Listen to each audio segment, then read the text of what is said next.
Boozy, what up? Sitting up here checking some messages on social media. Haven't done this shit all morning. A couple people are asking about some brush holders and stuff.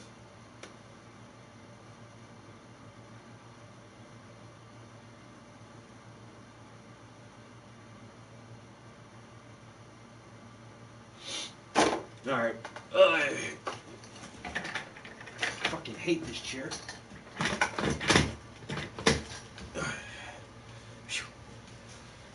What up, though? Had a doctor's appointment this morning.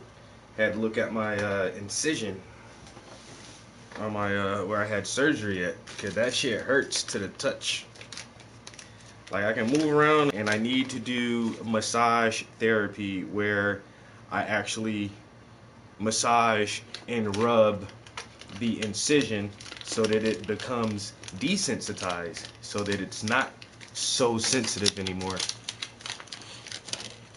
And so I gotta start doing that shit, because when I touch that motherfucker, that shit hurt, bro. I don't like that feeling.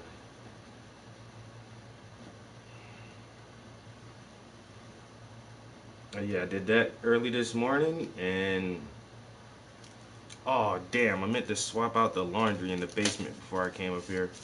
It's all good. I can do that later on today. It's not a big deal. I just have to put shit in the dryer. Damn, why this leaf got a hole in it. Anyway, that was my main thing to do today, was go have my doctor's appointment. And other than that, my dude, hey, your boy chilling today. You know why? Because I'm still on disability. Take advantage of this shit. Take advantage of this shit. Because I'm still on disability. Your boy's still on disability, you know what I'm saying? So, hey, the less shit I have to do, or I do have to do one thing this afternoon. I gotta do a grocery pickup. Like, motherfuckers order their groceries online and shit now. Just go to the store and have them bring it out to you. Yeah, I'm getting fancy, man. Getting real fancy. I just do grocery store pickups. Fuck walking through the store, picking out my own items. Anybody got time for that shit no more, man? It's 2020, COVID season. You know what I'm saying? COVID cases are starting to spike. Let's let the essential workers worry about catching that shit. You know what I'm saying? Because we got some new growth sticking up.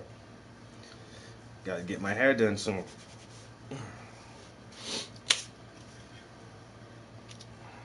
Anybody fucking with that COVID shit out there?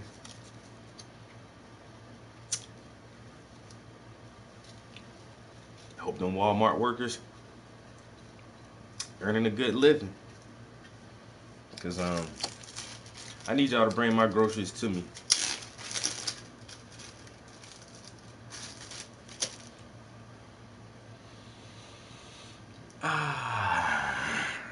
The Swedish Chiba.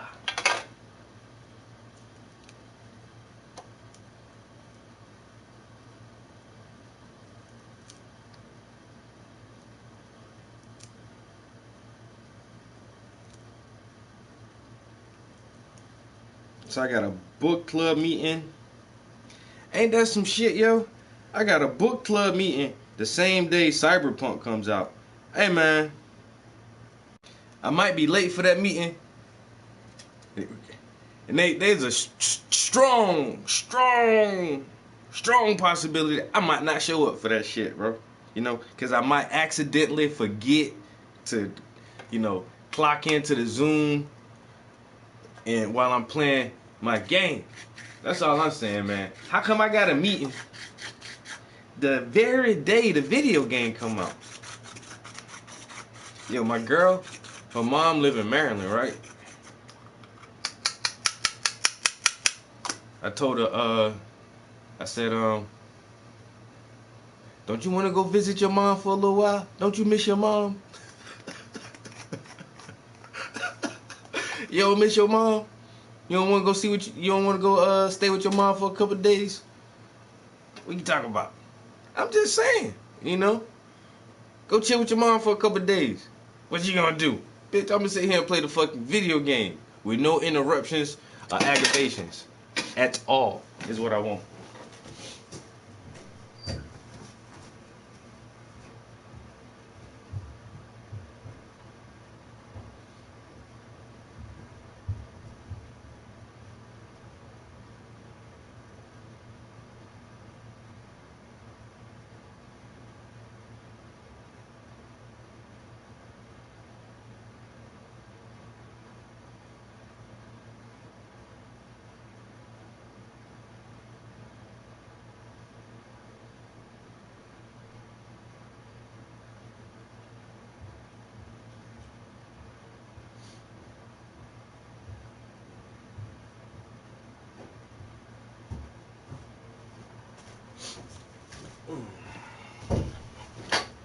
Yeah, that's all I'm gonna need in 2 days is for everybody to leave me the fuck alone.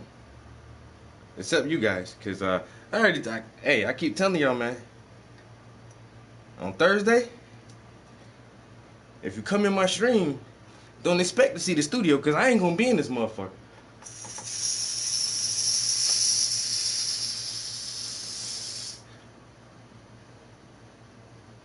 I just let you know now.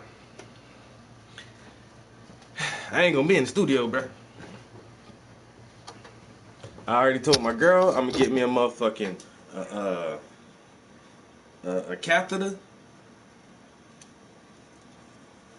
and an IV drip. You know what I'm saying? You know what? I might just run out and get me some Depends. Diapers for the elderly. You know what I'm saying? I'm gonna get me some Depends. Get me a IV drip. And I'm not moving from in front of the TV, yo.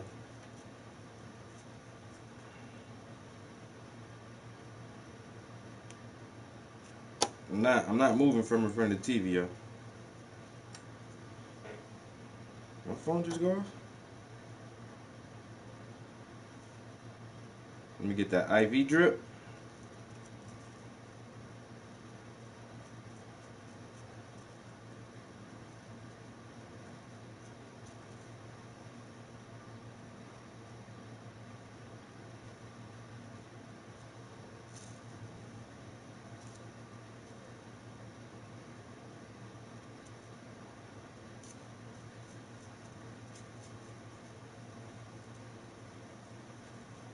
It's gonna be a wrap, son. Hold up. Let me roll this thing. I'm coming, Inky.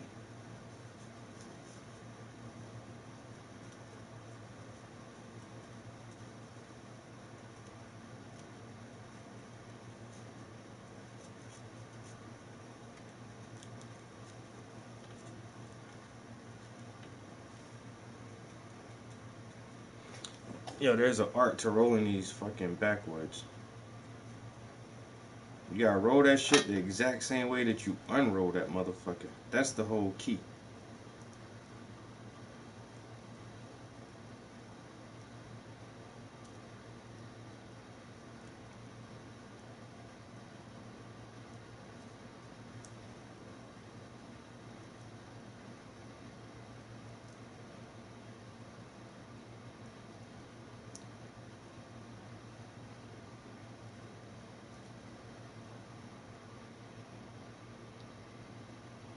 I don't know how many of y'all know what a backwood is. If you ever smoked out of a backwood or have tried to roll a backwood yourself, these are not the easiest cigars to roll.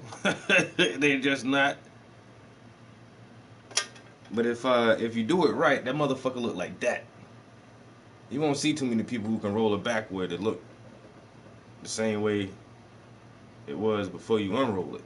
But that's the thing. Whichever way you unroll it, you gotta roll that motherfucker back the exact same way. And that way you'll dodge all the veins and stems and all that shit to be on the leaf, yo. Which is the crazy part. But yeah, once again, I am the best roller I know. I mean, this has been since I've started smoking. You know what I'm saying? No matter what I roll, a Swisher Sweet, a Philly, blunt,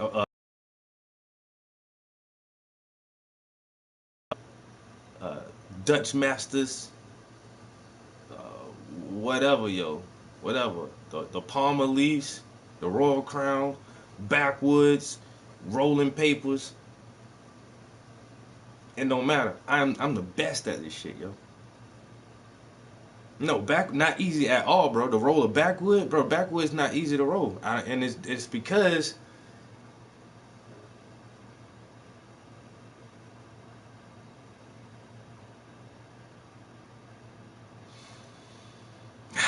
yeah, man. Yo, my girlfriend, she smokes these shits, and now she has me smoking. I know, I know, I know, bro. Cause she's been passing them to me for months, and now it's just like, eh. And I really, I'm really trying to stop smoking cigarettes. So smoking these, the leaf is tobacco leaf, and so it's like my nicotine fix. So going back to blunts is actually helping me not smoke cigarettes, if that makes sense, because I feel the nicotine from the tobacco in the blunt. But yeah, you're old school. You're so right, bro. Like I haven't smoked blunts in fucking years, and now like my girlfriend has me smoking these shits again. And then on top of that,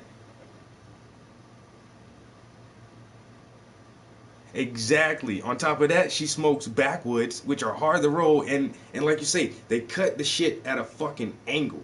The leaf, they cut it at an angle, and it rolls at a fucking angle. So people have a back leaf like this and try to roll it straight up, and then when you get to the ends of it, the ends aren't right because the leaf is literally cut at an angle. So if you damn, I just rolled this shit, yo. I would show you how I roll this shit. I lay it down and I lay my weed out at a fucking angle, and you roll. It's exactly how it is, bro. It's cut at an angle. When you unroll it, you can see it. You have to roll it back at that exact angle, and then it looks like this. It looks nice and perfect. If you don't, man, bruh, if you don't roll that shit back like this, man, your backwood gonna be lumpy, bumpy, looking like a goddamn log and shit. But yeah, motherfucker Boozy, no Boozy no smoking enough backwoods to know like, man, that shit is troublesome. Just rolling the backwoods is just troublesome.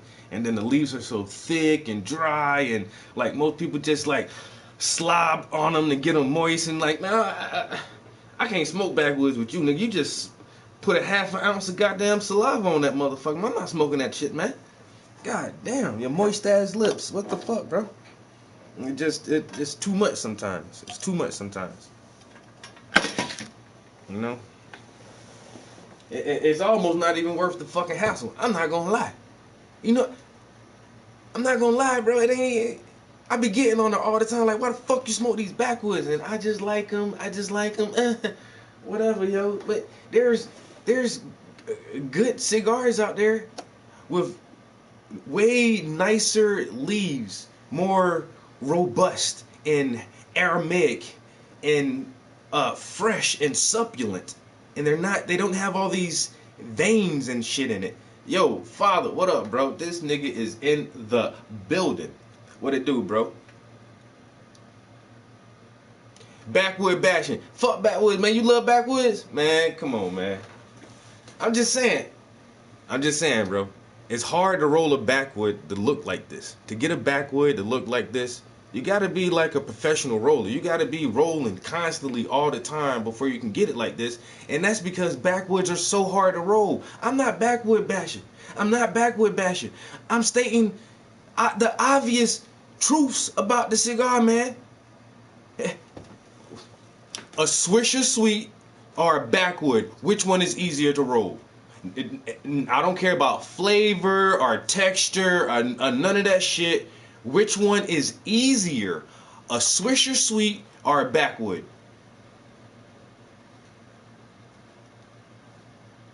That Fonto Grabba, that Grabba.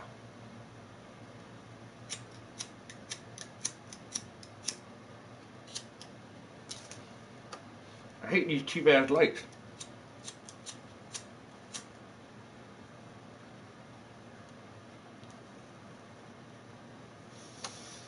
Yo, you know a Swisher easy to you lick a Swisher, put the weed in, roll it, lick it, you're done. Man, this shit you gotta finesse the leaf.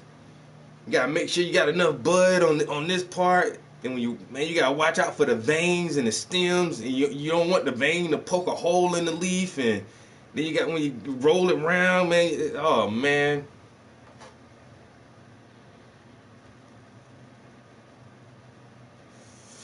Yeah, I got a bunch of bigs downstairs, but I, I always take them out the studio, and then I took my good lighter out the studio, and then brought this crappy lighter up here, full of goddamn fluid, full of fluid. It took me 7 times to strike this bitch before I get a fucking light. Bitch, you are full of goddamn fluid. I shouldn't have to fucking strike you 7 times. That's why I say, man, I'm just pull out my fucking Zippos and go get me some lighter fluid. Man, a Zippo, you'll light that bitch in a hurricane, 60-mile-per-hour winds coming, and you just like that. You strike that Zippo, you gonna get a flame off that bitch if you got fluid in it. If it has fluid, man, you gonna get a strike off that fucking Zippo. And these cheap ass shits, man, fuck that shit. Man, say what I come into. Who in here backwood bashing? Anybody backwood bashing? You see I'm smoking it. I'm bigging myself up because it takes a roller. You got to know how to roll. You see how look at the ash. You see how even it burning all the way around? It ain't bolting or running or none of that shit, man. And it's uniform. You know what I'm saying? For easy smokability and passages of the smoke through the cigar, and then you get your glass tip. You know what I'm saying? So you don't have weed like falling in your mouth. You don't want that, you know? But if you wanna smoke like this, it takes practice. Ain't no other way around it. You gonna run through a couple hundred blunts, fucking them up, ripping them. You're either gonna roll it too loose or roll it too tight. You know what I'm saying? You gotta find that perfect medium, the perfect balance between pressure in the fingertips and the amount of weed that's going into the blunt. It's a science to it. You know what I'm saying? It's a science to it. And you want to smoke like this, it just take practice.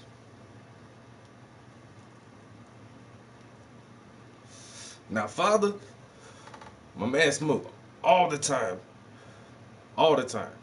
But his blunt be look like this and like that, you know what I'm saying? Be hanging to the side, got a little crinkle in it, little crinking. It's, you know, practice, man. That's all I'm saying, just practice. You'll get there. So one day you have a straight blunt like that. It goes straight. You know, I can where my level at? I can get my level and level that bitch out, bro. That shit'll be even.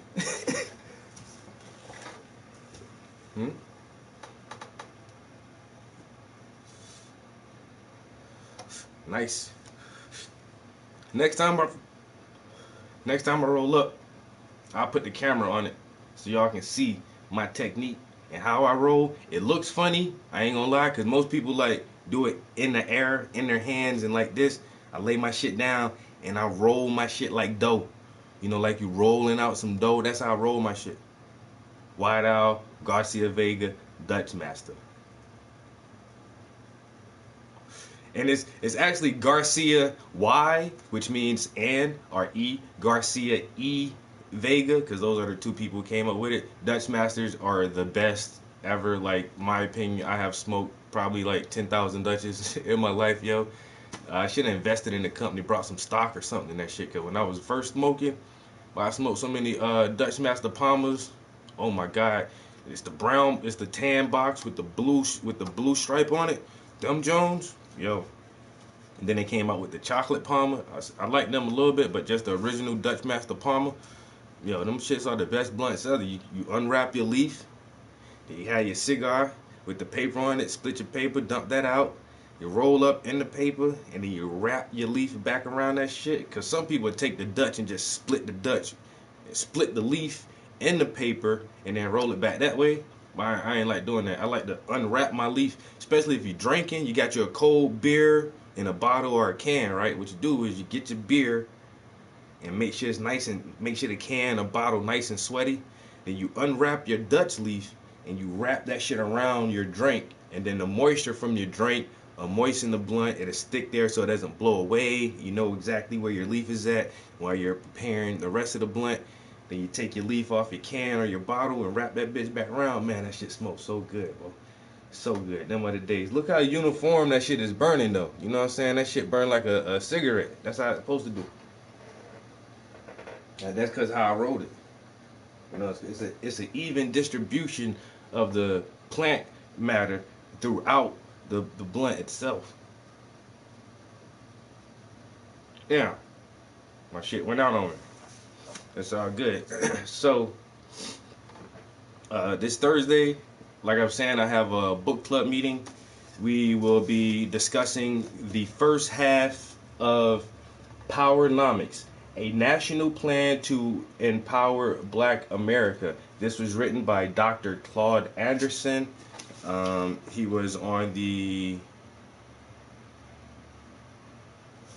Florida School Board and a bunch of other councils in Florida in the 60s and 70s.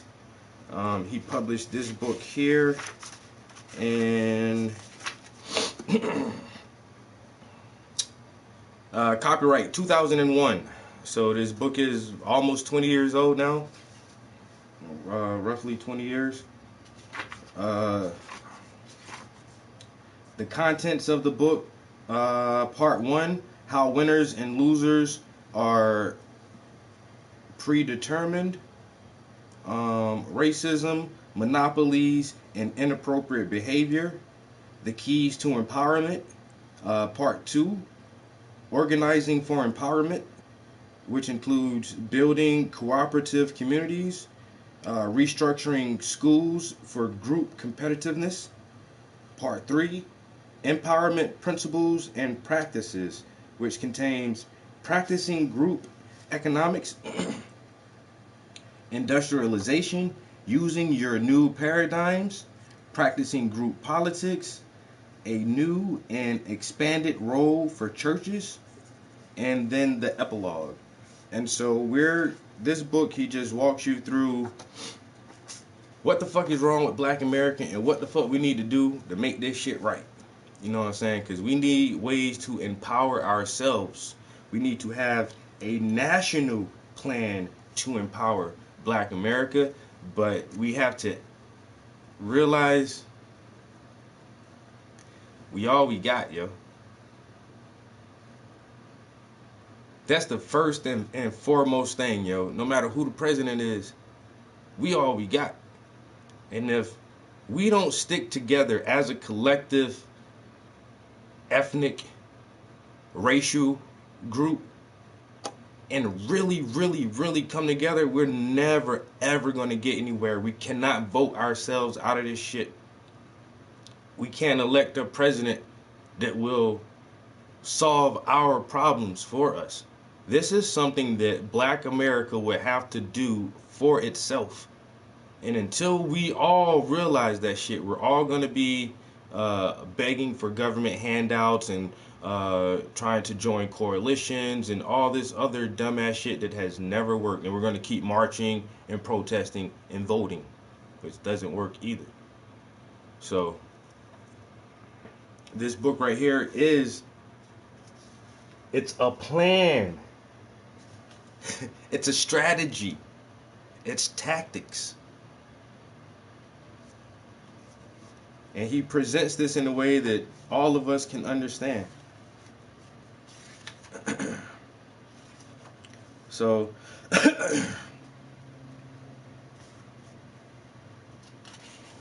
if you guys haven't read this book, I would definitely suggest you get a copy of it. It's fairly cheap. You can get it on Amazon for like $15. You know what I'm saying? Read this shit, yo. Powernomics.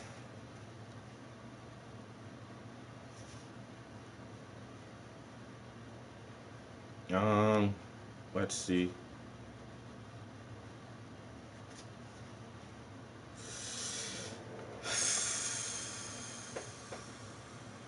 Where's something good?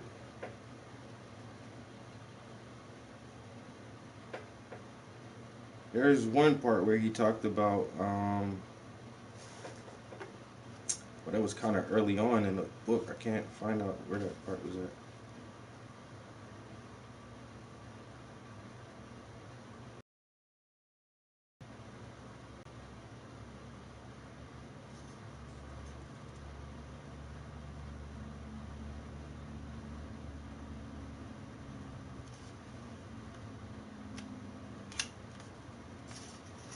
Here's one good point that he made. I don't know if they still make Phillies, man. That shit probably went out of business, yo. Or they switched their name over to some other shit.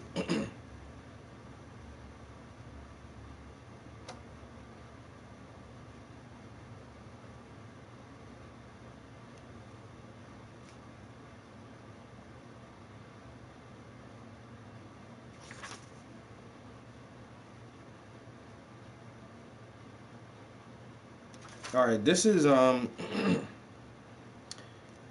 do our competitors profit from our horizontal orientation?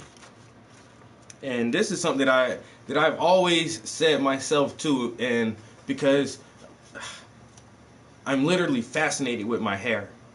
My hair fascinates me. The hair of Africans fascinate me, and I've said this over before that I have not found an in-depth study to African hair and why. I don't know. It may seem so simple to some people, but just like my main thing is Africans are not the only race of people who can get dark skin. You see what I'm saying? There's other races of people who aren't specifically African or have, you know, a recent African lineage, because we all are descendants of the first modern humans that came out of the heart of Africa. But in more recent times, with the differentiation of racial groups and phenotypes that produce specific characteristics and traits found in regional areas. So you can go to Guatemala, you can go to India, and you can go to Thailand and find people as dark, if not darker than me. You can go to Mexico, El Salvador, and Puerto Rico and find people whose natural skin complexion is darker than mine, right? And but they're not necessarily a direct lineage from the African diaspora. But it's something about Africans. We are able to produce large amounts of melanin in our skin, and we are the only group that has hair like this. And when you see black people hair, you know what the fuck I'm talking about. The afros, right? So even though an El Salvadorian and a Guatemalan and someone from Thailand can be as dark as me, they can never produce this hair. They all have this European type hair where it's limp and stringy. And there's nothing wrong with that. It's just what it is. And that is the majority of hair types of the human race, period. Every race has this stringy, limp, almost like horse type hair.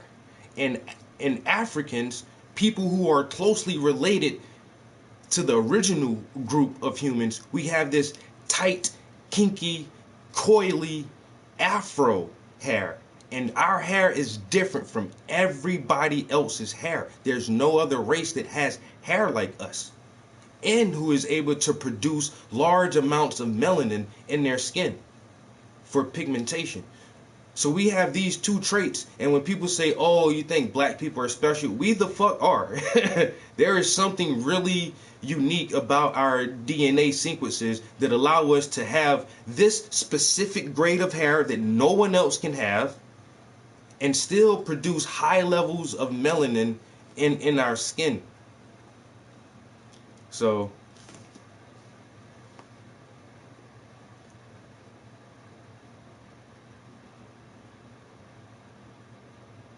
Yo, I swear, every race has straight hair except blacks are Africans. We have this type of hair. It makes us distinctive. It makes us unique. It makes us special amongst the human family. We are very, very distinctive from our skin and our hair because no one else carries that shit. But a Spanish man and an English man and an Asian man, all y'all can have the exact same kind of hair. All y'all got the same kind of hair. Know what I'm saying? All your hair is limp and stringy. Our shit grows up and out. Like my hair, if it wasn't coiled and locked like this, my hair would defy gravity. My hair wants to grow up and out of my head, where everyone else's hair grows like limp and down. It's weird. But thinking about hair, and I've had this fascination with hair since a child, since I realized like how my hair can lock and how it looks different from everyone else's, you know. But here, Dr. Anderson says midway through this chapter, let's look again at the hair care industry to illustrate this phenomenon. Only blacks have black hair. Until the beginning of horizontal integration in the 60s, blacks not only dominated, but also had a monopoly on black hair care. Black business persons attended to every aspect of black hair care, from the manufacture, distribution, and retail sale of products to the operation of the barber shops and beauty salons. Now, all of that has changed. Asians and majority white companies have now taken over and now dominate the black hair care business. While the country was horizontally integrating, black hair care providers were locked out and at the bottom. Majority white retailer outlets, especially drugstores and supermarkets, did not integrate their store shelves by including black hair care products. Once the black hair care business became financially weak, white firms bought them out. Retail outlets made shelf space only after whites acquired ownership. Blacks went through integration, but business opportunities did not. Even then, blacks were the primary manufacturer until Asians took over the distribution ships and effectively cut black producers off from most retail outlets. This divide and conquer tactic forced most of the remaining black hair care producers to sell out. Black hair care is now a vertical industry controlled by everyone but blacks. Black hair care was left unprotected by horizontal social integration. Yo, what up? And that's what I say. Once Malcolm X explained integration and how it damaged the black community in America, I really see that. Like, do I say I'm not racist? I don't hate white people. I don't mind having white neighbors and living in white neighborhoods and my kids going to school with white kids, but like integration really fucked us up. It really fucked us up to the point where we are the only people that have this type of hair, and we don't even own the majority of the infrastructure of the businesses that produce products to take care of our hair that only we have. Is this making sense to anyone? Are you understanding what I'm saying? Like, how was integration a good thing when now we control no businesses? You know, when we were segregated, we had to depend on ourselves. You wanted a doctor, you had to go to a black doctor. You wanted to go to school, church, a bank, grocery store, restaurant, you had to go do that with black people and spend your black dollars with black people. You wanted to get hair care products to tend to your black African hair, you had to go to someone who produce, manufacture, and distribute black hair care products from a black person. But as soon as we integrate it, now we control nothing. Nothing. Not even the one obvious thing that we should always have control over is the care and upkeep of our hair, since it is so specific to us. Oh man.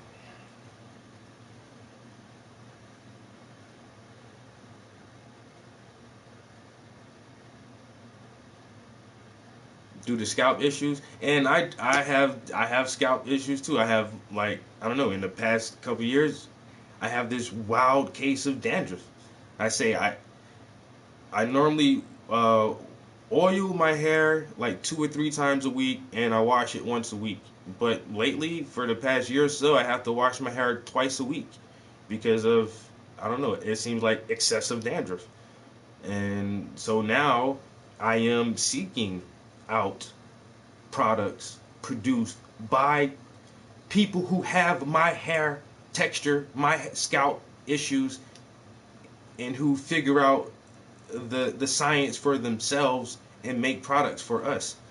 And so, like, keep buying all these whatever off the shelf products. I can't keep doing that shit no more, yo. I think using European hair products for so many years is what is giving me issues, is what is drying out my scalp and producing excess dandruff and things like that. So I need to find a different a product that is, tailored specifically for my grade of hair texture, my body chemistry, and everything like that, yo.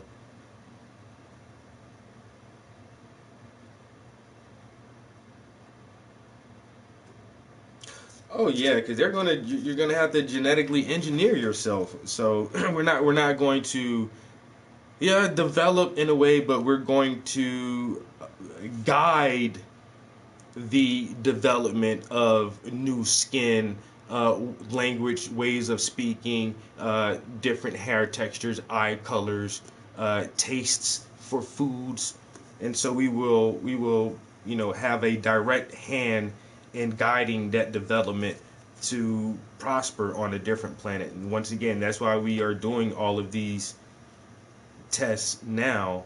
And the latest thing, which is old, it's almost a decade old, but it's CRISPR-Cas9, and it's a gene editing technology where you can make a human the way you want to make a human.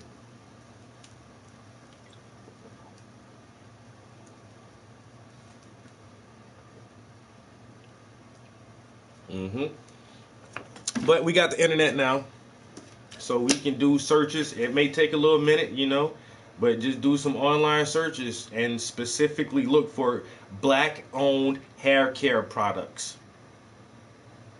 Black owned banks, black owned grocery, black owned gas stations. You just got to search for this shit. But that's definitely something. I went to my homegirl's house yesterday. We over there chilling and talking. She got a new crib. She showing me around and shit. I'm like, yo, this shit is nice. Pad is laid out. Yo, shit is hot, right? And so her kitchen, she got a little wine shelf set up and all these wine. Like, she got 3 bottles of wines that say Black Girl Magic. I'm like, where the fuck you get some Black Girl Magic wine from?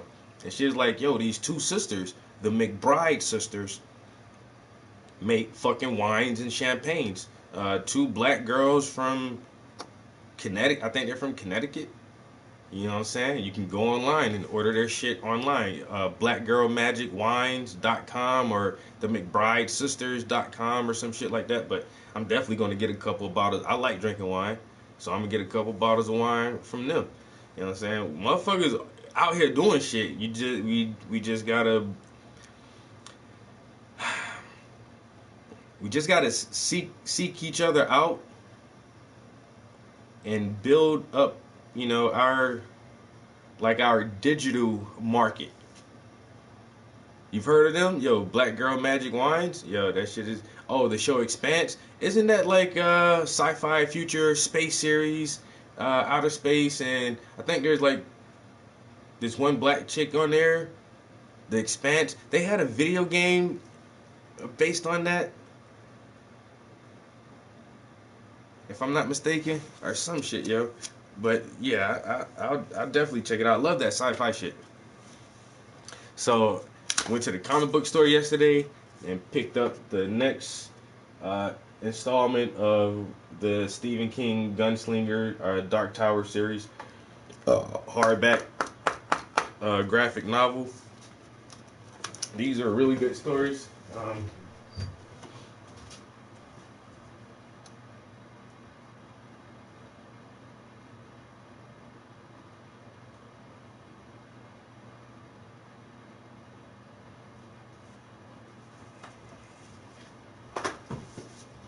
Yeah, I think so. There's like 12 of them in the series, and I have the first three from the Dark Tower series. It's actually it's a series of novels by Stephen King. He's Stephen King, the Dark Tower, and that's what it is. That's the name of the novels, the books are the Dark Tower series, and I only read the first one, and it was really good. They made a movie about it, believe it or not, and it had Idris Elba played the main character. It was weird because in the stories, the gunslinger is a white guy, but they made him a black character for the movie. Never seen it. I've never seen the Dark Tower movie, even though it has Idris Elba in it. He's a really good actor. I like him a lot. But I didn't watch it for the simple fact that the book was so good. I'm a really big Stephen King fan, as you see. Like, the book is so good, yo, that I just don't want the movie to disappoint me. You know, I just like I when I do shit like that and I watch it and it's just like it fucks me up because the whole time I'm just like, well, that's not like the book. Well, that's not like, oh, well, they left that part out. Oh, well, they changed that part. Oh, that's not like the book. And I can't fucking enjoy the movie, yo.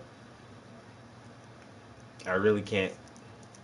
So, I don't know. I might try to watch it, but it's just like, it's not fun for me, especially when I love the book. Like, yo, the Dark Tower novel, yo, that shit was so fucking good, yo. Like, there's no way they could have translated that shit into a hour and a half movie or a 2 hour long movie. Man, it would have took like 3-4 hours to tell that story good, to tell it really good. You know what I'm saying? They should have just took the first book and made 2 parts out of the first book alone. But they try to tell the whole story in one movie. You can't fit everything in. You can't. There's no way. They can never do it. You can't do it, yo.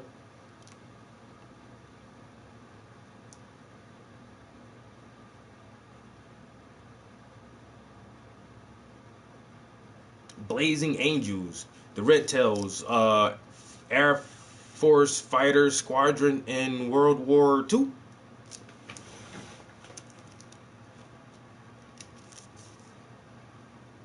So first one was the Gunslinger Born, The Long Road Home, and this one is Treachery.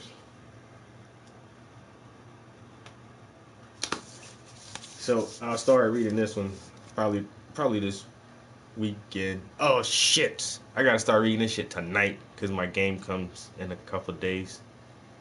Oh yeah, after Cyberpunk, I'm not doing this. Damn, I need to keep reminding myself that actually. So I need to read some of this today because if I don't get to this shit before Thursday, ain't no telling when I ever read this shit.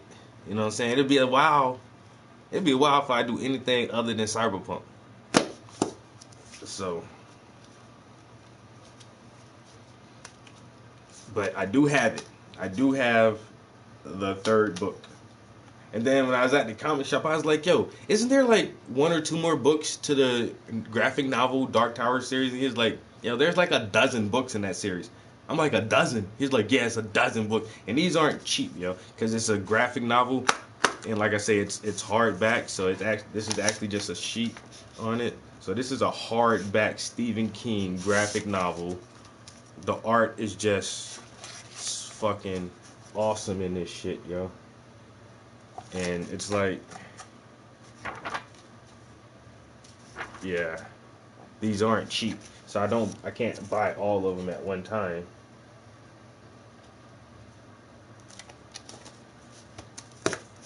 And it's been over a year since like I got the last one. It's probably been like 2 years actually since I got the last book. So I'll read this one in another couple years. I'll probably get the fourth installment. slowly, but I'll read this whole shit eventually.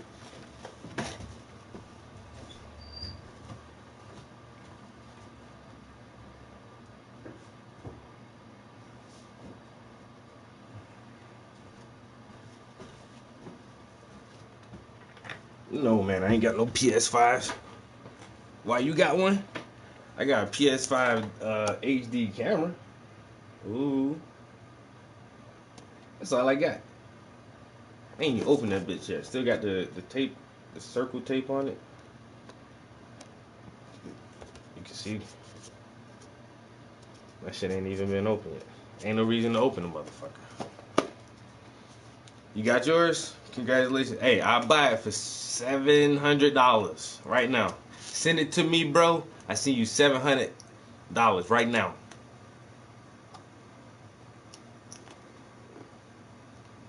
Oh, Boozy, you got yours? Come on, man. Somebody. Yo, I played with my cousin Joan, and he got his regular price, you know what I'm saying? $4.99. I was like, bruh, I give you $600 for that shit. He was like, nah. Like, bruh, I give you $700 for that shit. He was like, no, man. Like, cuzzo, I give you $800 right now. Cash money, my nigga. Yo, $800 right now for that shit. He's like, nah, I'm good. I'm like, you motherfucker. And he playing on the PC. That's what killed me. He got the PS5, but he playing Destiny 2 on the PC. Bro, you ain't even playing this thing. You're not even playing it, man. You Xbox PC.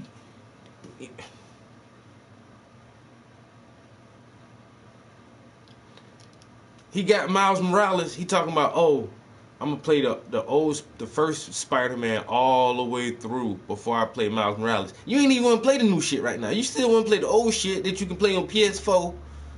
Come on, man. Just sell me the damn system, man. He's like, nah, I'm good. Whatever, yo.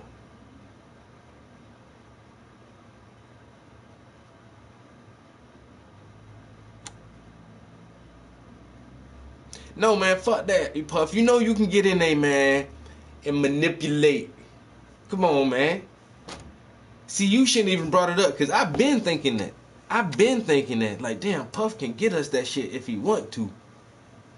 Nah, I ain't gonna ask him to do that. But since it crossed your mind, it crossed my mind. I know it had to cross your mind, man. Do that thing what you do with the keystrokes, man. Huh? Stop playing, dude. Just do that. You know what I'm saying? Yeah, that shit ain't ready for prime time. Come on, Puff. Puff know he can do that shit, man. Puff can get all us a PS5 if he want to. With no issues. Come on, man. Get up inside Sony and they distribution service and put my address in that shit, man. Shit, that's easy. The next shipment, my address. Boom. You know what I'm saying? Easy peasy. Man, my cousin got a job at driving for UPS. He was like, bruh, you don't even know, nigga. I done dropped off 2 PlayStations. I was like, word? He was like, bro. I was like, my dude, I done read articles talking about motherfucking get a PlayStation box with a bag of rice in that shit because the UPS driver done took the PlayStation. That's why, hey, I'm quitting. I'm gonna get I gotta deliver a what? To Way? Oh, I ain't coming to work tomorrow. I quit. Y'all gonna fuck. I'm taking this shit right now. What the fuck ever.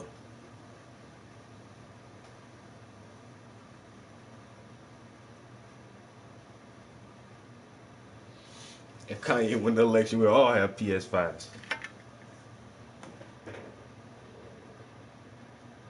In Cyberpunk, bro, I'm be a street kid.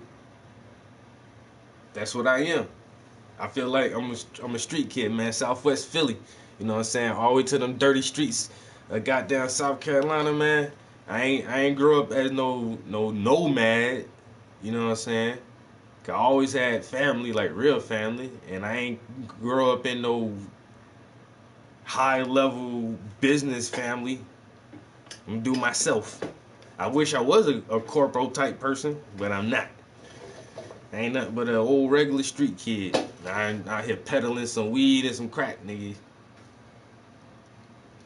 know what I'm saying? Smoking blunts. Trying to, you know, I'm trying to make it. So I think my first playthrough is gonna be Street Kid. My second playthrough is gonna be Corpo.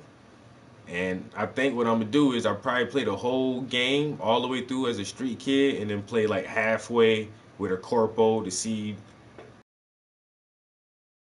halfway through again with the Nomad to see how that starts and how it gradually progresses into the storyline. But I'm pretty sure like there's gonna be some point in the storyline where everything kind of converges, and it really doesn't matter which life path you've chosen, because if you level up your character enough for weapons or hacking or social interactions, I'm pretty sure like almost everything will become easier as you progress in the game. So like I say, I really think I want to play it as just a regular street kid, yo.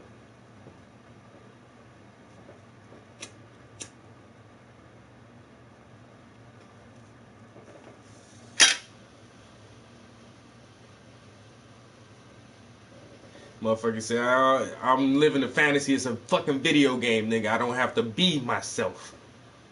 Because I am a street kid. So in this game, fuck that street kid life. I want to be a corporate person. I want to wear a suit and a fucking tie and work in a big office in the middle of the city. I feel you, bro. And that's the best thing about video games, yo. It lets us do that. That's why I tell people like I love I love interactive art. That's all it is. It's a movie, a story that you can put yourself in and interact as these different characters and make decisions for them. Like, it's fun as shit, yo. It's fun as hell. I love story-driven games. I like to run, shoot 'em, gun, shoot 'em up, the driver, all that shit, man. But give me a good story. Give me a movie that I can interact with. That's what to me, that's what a really good video game is. It's a good ass movie, and you get to play the main character in this movie. Mm-hmm.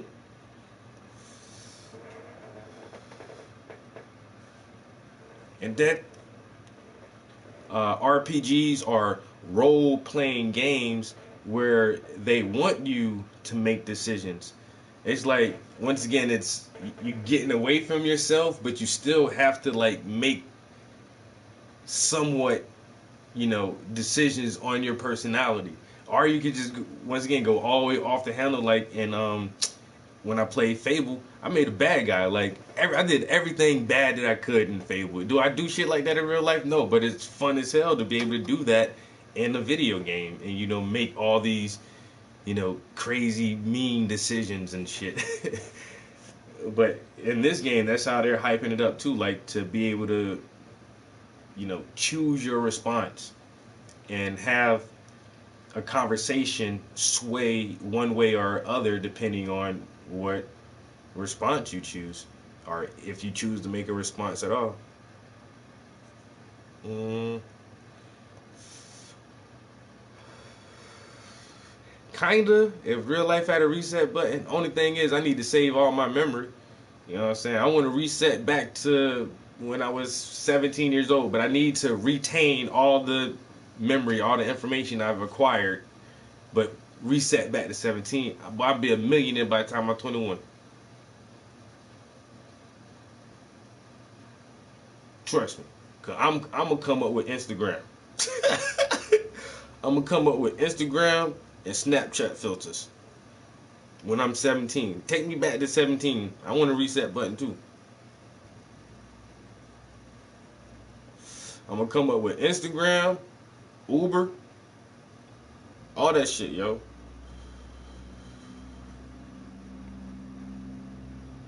Any thoughts on the Oculus Quest 2? I've watched a couple of people give reviews on it because that's what I'm thinking too. Is like, it's the next gen. I need something. Fuck it, I'll buy a VR headset if I can't get PlayStation. And so I started looking into that, and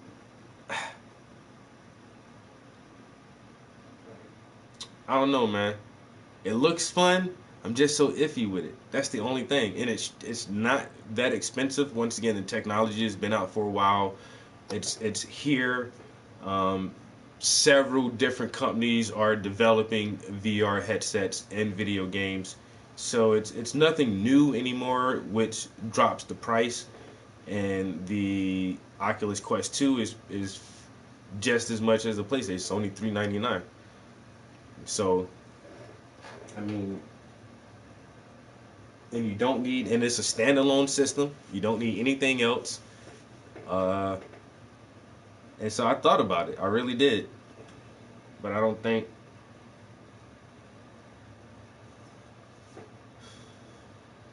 And that's the thing too. Like me playing a PSVR is like I only like certain games on that shit. If they can develop more games with better immersion and kind of lower that motion sickness type feeling by producing a wider view range, or I don't know what it is about it, but something to make it to lessen that motion sickness sensation. But then on top of that, the Oculus has done what I assume PlayStation is going to do with their next iteration of their VR headset unit, is to make it wireless. And that's the most appealing thing about the Oculus Quest 2 is it's light and it's wireless. Whereas the PlayStation, you're connected to wires and you have this unit that you have to connect to the PlayStation, and it's bulky and kind of cumbersome, no lie. And I think that's the price, the technology itself being so new, the price point for it, and the fact that it's kind of bulky and cumbersome is what limited the price. I mean, it limited the sales on the PSVR. You know, it costs as much as the console did when it came out, and the game quality isn't great yet. And there, in the beginning, there was very few fun games to play for it. So,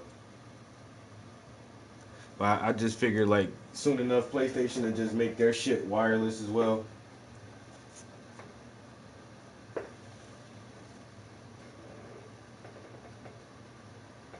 He said, "I'll wait for the Star Trek holodeck games."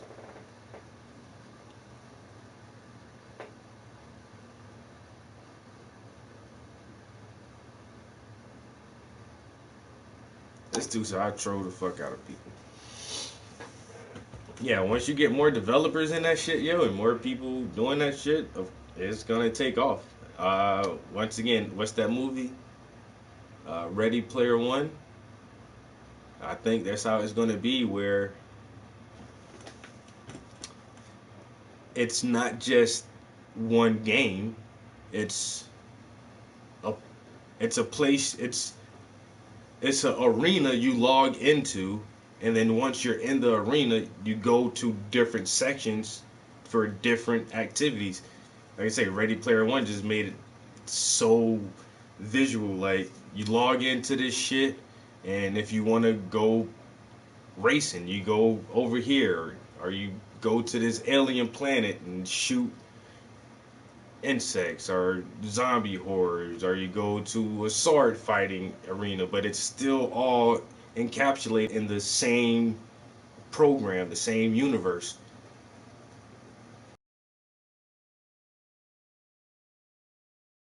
Fuck. The only reason we like it is because we're old head gamers and we get all the references when the Back to the Future car and the Bigfoot truck and Godzilla and King Kong and all the other characters that we know from our childhood. The movie was corny as shit. It wasn't fine, but I liked it. I like because I'm a gamer and I get it. You know what I'm saying? They took a lot of shit from the 80s and 90s pop culture and video games and put in that movie. Like we recognize all that shit. You know what I'm saying? So But yeah, it wasn't fire. You're just fucking nerd, bro. You just nerdy as shit. Player ready one's fire. Yeah, no. I watched that movie like 3 times. It's so good though. It is. But you gotta be a nerdy ass gamer. You're not. Nobody else is gonna like that shit, dude. Like nobody don't like that shit. You gotta be one of us to really get that movie, to really enjoy that shit. Yo, and the Gundam Joe, yo, I'm telling you, yo. It's Little Big Planet with special effects. Yeah. That's what I'm saying. That shit was made for us. That's a very niche movie. Um, you know what I'm saying? That shit ain't for everybody, yo. That shit ain't for everybody. And that's when I'm when it first came out, and especially when I was on VR, and I'm playing VR and shit, and I just bring it up in conversation. Hey, you guys seen Ready Player One? Nah, what's that? I'm like, bro, if you're gaming and you're playing VR right now, you need to watch that movie. It's made for you. You know what I'm saying? If you like playing this VR shit, you have to watch that movie, yo. And it's just made for people like us, yo, gamers. Just like Grandma's Boy. Who remember that movie? Grandma's Boy. If you're not a pothead gamer, you're not gonna like that. That movie is it's made for like certain people, yo. That shit was funny as hell to me, but a lot of people don't like it because it's like for this niche, gaming community.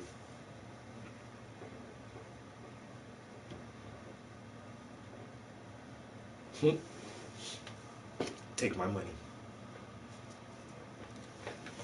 Yeah, I love the Ready Player One, yo. Try to watch that shit with my girlfriend. She fell asleep on it. She ain't like that shit.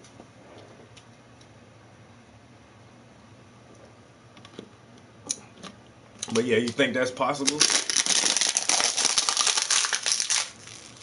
You think that's possible? Having like just one giant ubiquitous game world where everybody just logs into this one major server and just do whatever the fuck you want. Kind of I can think about it almost like uh No Man's Sky, where you get in your spaceship and then you fly out, you can see all the other points of light. What if that shit was like the game universe? You fly over to this planet and it's this type of game mode where the whole planet is just racetracks or some shit, or I don't know.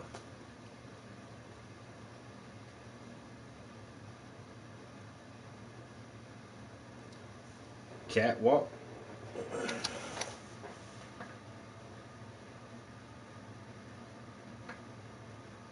What, on Google or YouTube?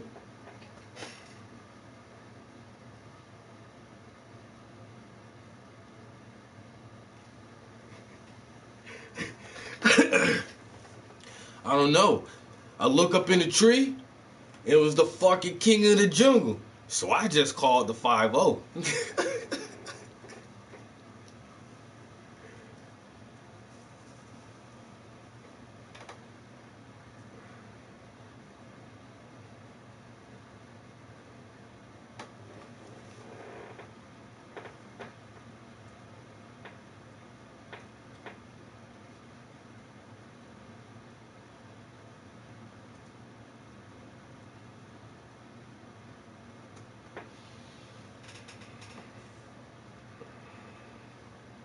Damn, where do you buy your weed from? From you. Oh, that is right.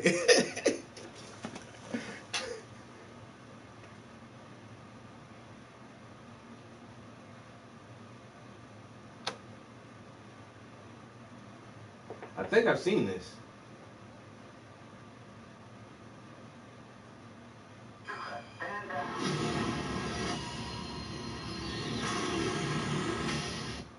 The future of gaming is going to be all about VR glasses, haptic suits, gloves, simulators, and loads of other next level stuff. On my trip to Asia, I got to discover this wonderful world and learn tons about how virtual reality is slowly shaping the next generation of gamers. One of the companies that I got to visit during my adventures was Cat VR, a passionate team of people that have taken the lead on bringing omnidirectional treadmills to consumers.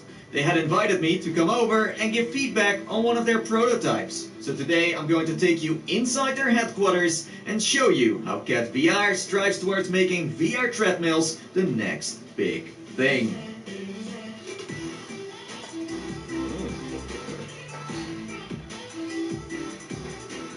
So what do we have? But that's what everyone knows. You're like, this is, I mean, it's kind of like,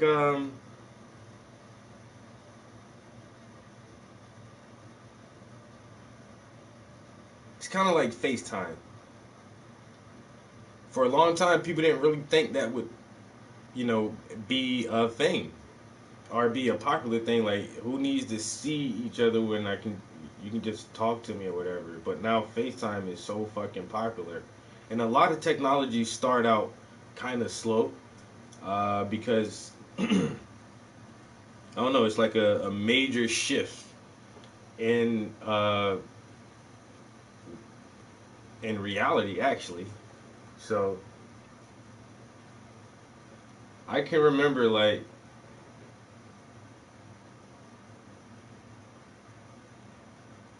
doing I was a part of this pyramid scheme back in the day, yo. It was like a legit company set up, but that's all the shit was, like some little pyramid scheme. And you try to sell motherfuckers uh, like discount memberships for phone services and shit and little products. And we had a website where you can buy phones and stuff from us. And one of the biggest things we were trying to sell was a video phone for your house. And it's just like a little monitor you set up on your on your counter somewhere with a screen on it, and you can fucking video call on that shit. And a lot of people in the group were like, "Oh, I don't think this is going to catch on. It's too expensive and this and that." And I'm like, I don't think it's going to catch on because the phone technology is picking up so fast where you won't have to have a central unit in your house. You're not going to have to have a central one unit specifically dedicated for video calling in your house. Nobody's going to need that. And that's why that product isn't going to sell, because the phone technology is going to pick up so fast, and it has. And now it's to the point where hardly anyone has a landline anymore, period. Most people don't have home phone numbers. Everyone has a cell phone. And this VR is going to take a similar path where, hey babe, what's up? Where the technology's there, the gaming industry, once again, this is a multi-billion-dollar industry, and it's just the technology is just really new, and people are used to sitting in front of their televisions, with this control in their hand. We've been doing this for 30 years plus now, and so now to change that format on how you actually interact with video games and placing something on your head where you don't need your TV. Now the screen is directly in front of your face, and the controls are different, and now you have you actually have to incorporate more range of motion with your body to interact with the game itself. It's just new. You know what I'm saying? It's new, and it's expensive to experience this new version of gaming, and it's just slow right now. But once again, the more companies that see a consumer market base in these products and continue to develop the technology to make it smaller, lighter, cheaper, higher quality, then more people are going to definitely buy into VR. And I honestly think in my lifetime, like playing video games on your TV is gonna like go out of style. Cause once again, yeah, I chill with my cousin on the holiday thing, and he rather play his PC, even though he got the brand new console, fresh out the box. He still rather play games on his PC with the mouse and keyboard because the graphics are better, way better still. And then he has Stadia, and so I forgot what kind of phone he has. It's not no iPhone or nothing, but he got this fucking nice, super nice, expensive, I don't know, Google Note, whatever. And he has the fucking Stadia controller. And so we're at the fucking kitchen table, and he's playing fucking Destiny 2 is his fucking game, yo. He just plays that shit all fucking day. But he's like, he has his nice ass phone and the controller and playing Destiny 2. No latency, no graphical down. Yo, this shit looks just like it's on a fucking TV or running on a console or something. That shit was, I was amazed at that shit, yo. Like, that shit was looking good as fuck. Like, that's coming from the controller. He was like, yo, that's just from the controller, bro.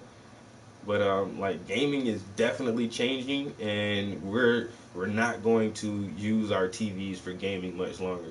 You know what I'm saying? Maybe another generation, but not a generation of consoles. Because console generations are 6-7 years, but another human generation, like another 25 years from now, we probably won't be using TVs for gaming anymore. I need to get some painting done, just a little bit, or at least I want to see if I can start lettering that book and getting some letters on there and wrapping this piece up. But I came right in the studio with some clean clothes on, so I'm gonna go change into some paint clothes and be right back. Over here, That's our new treadmill, Catwalk C. the Catwalk C, and this honestly looks like something that came straight out of Ready Player One. Yeah, exactly. Like you can use it at your home, you can experience the game, you can. And step into the virtual reality oasis from your home. Yes, you can be a part of another world directly from your bedroom. So yeah, that's the Catwalk C, a omnidirectional treadmill built for gamers. What it does is it simulates natural movement, meaning you can walk, run, jump, lean, crouch, go backwards, and even strafe on the spot with a full 360 degrees of freedom. Games such as Half-Life Alyx, Boneworks, The Walking Dead, Saints and Sinners, VR Chat, Onward, Pavlov, etc. are all compatible. As long as the title supports free locomotion, you should be able to hook it up to the Catwalk C. With that, they state that it's one of the smallest treadmills on the market, making it super portable, lightweight, and easy to deploy wherever you want. What is interesting as well is that it works with almost all of the headsets, including the Valve Index, PlayStation VR, Rift, Vive, Pimax, Windows Mixed Reality, and of course Oculus Quest with Link.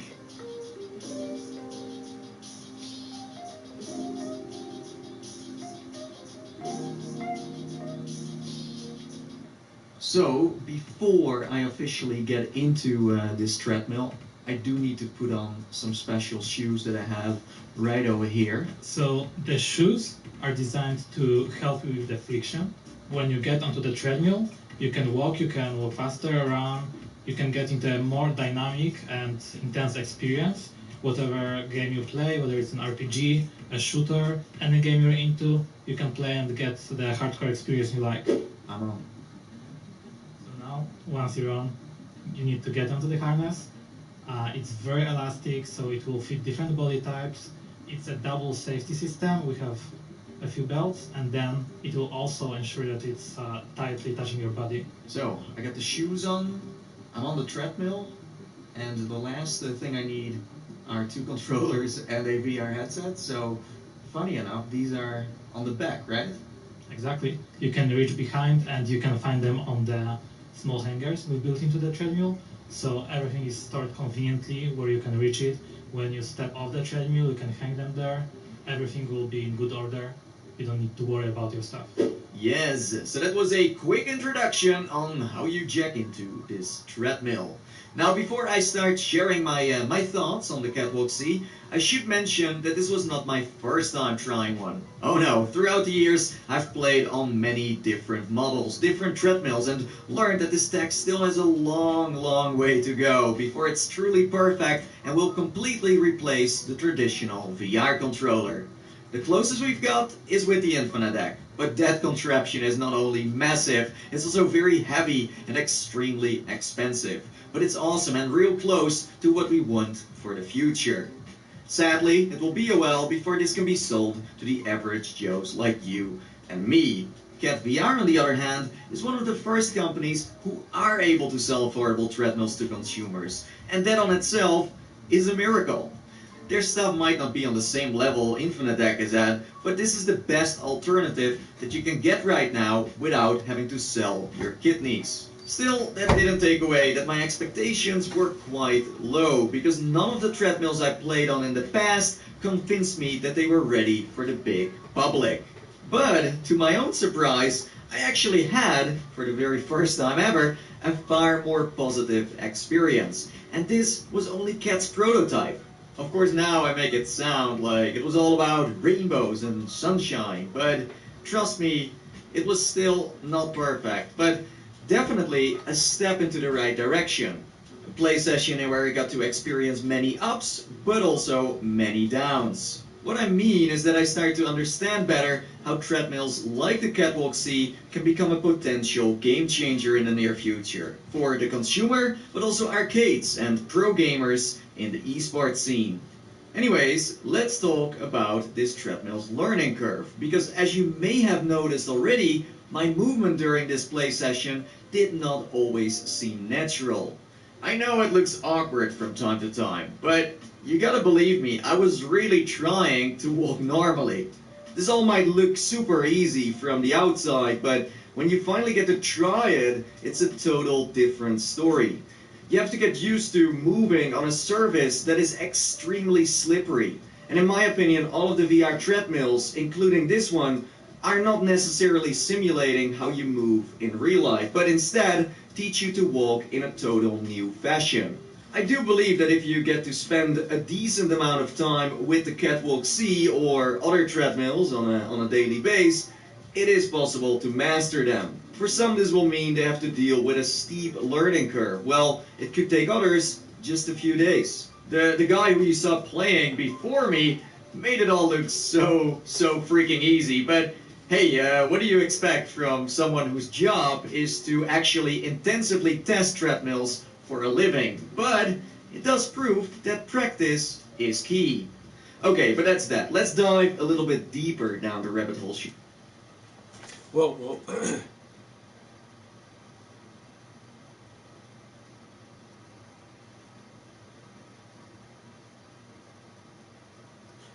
true. Yep. What up?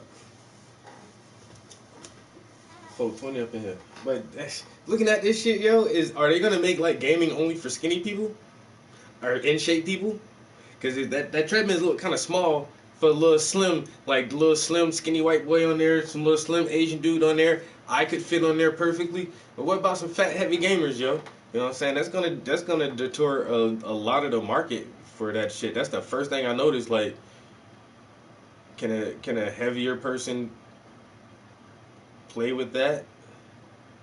You know? And then on top of that, like, they said, oh, for tournament sports and stuff like that, are you gonna have to start like doing physical training and jogging and squats and leg press just to be in a video game tournament? Because it calls for, open world shooter, and you got to run across the map to get to the other side. So whoever can run the fastest in real life will move faster in the video game, or will, like shit like that starts to come into play now when you get on some treadmill type shit. Cause shit, I probably run faster than you in real life, yo. That mean, in some instances in the game, I'ma always have an advantage over you. Because I'm going to get to wherever I need to go faster than you can get there. I don't know. I'm ready for it, though. You know what I'm saying? Bring the treadmills on, man. Let's bring it on. Alright, so what I want to do is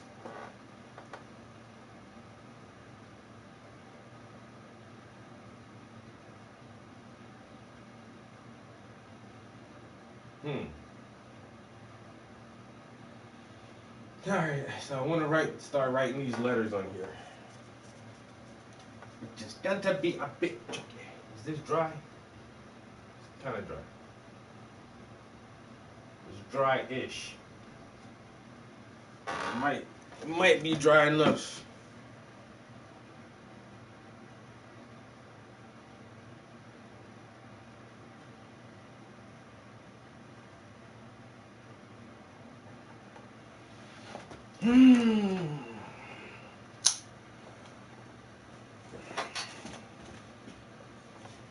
Alright.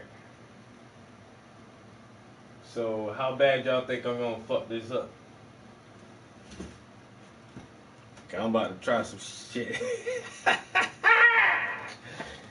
Where's my pencil, man? I gotta write the letters for the book, bro. This painting getting down to the nitty-gritty.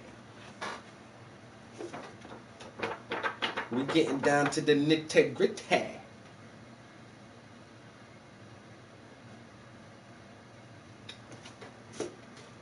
Hope I don't fuck some shit up. Alright. Just a little bit to go. Y'all think I can finish this painting in 2 days? I only got 2 days for that game come out, man. Yo.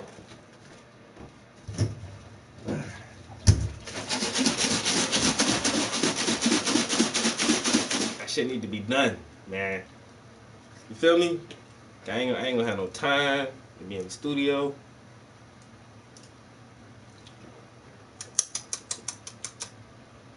You know what I'm saying? Gotta get my splash. You could have had a V8.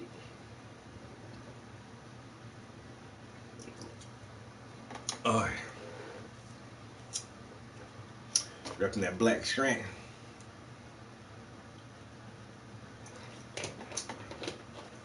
Alright, guys. Enough procrastinating. Oy.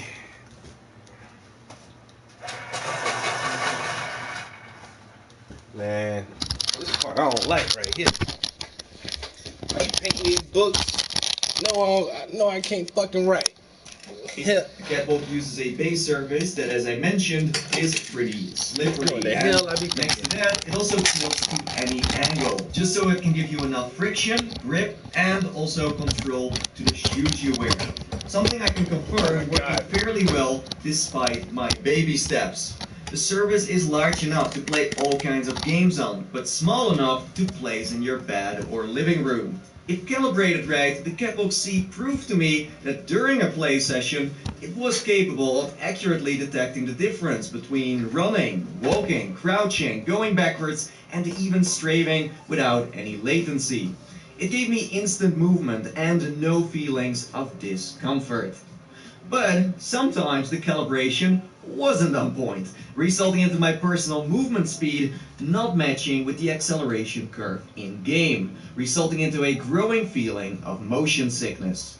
This shows that the software, Cat Gateway, is playing a very important role in the background. It largely takes care of how good your experience is going to be in the end, something we will get to later. Anyhow, despite me being safely strapped into its harness, I was still able to move freely, meaning I could easily switch from a standing to a crouching position. Also turning to the left or the right worked fantastic. So overall, the Catwalk C does a great job on giving you the freedom you want while playing VR games. It only gets a little weird when you, for example, have to go up or downhill. This will give you the, let's say, sensation that you are literally walking straight through your environment, mentally but also physically, resulting into breaking the immersion. I know I said the base surface can tilt in different angles, but it's not enough to simulate going up or down. What I'm saying is just be careful, okay, and aware that these scenarios might cause motion sickness. This all depends on how strong your VR legs are and how much control you have over your own mindset, because we can twist or turn this however we want, but it will always be completely unnatural to be doing all of that. Scared? No!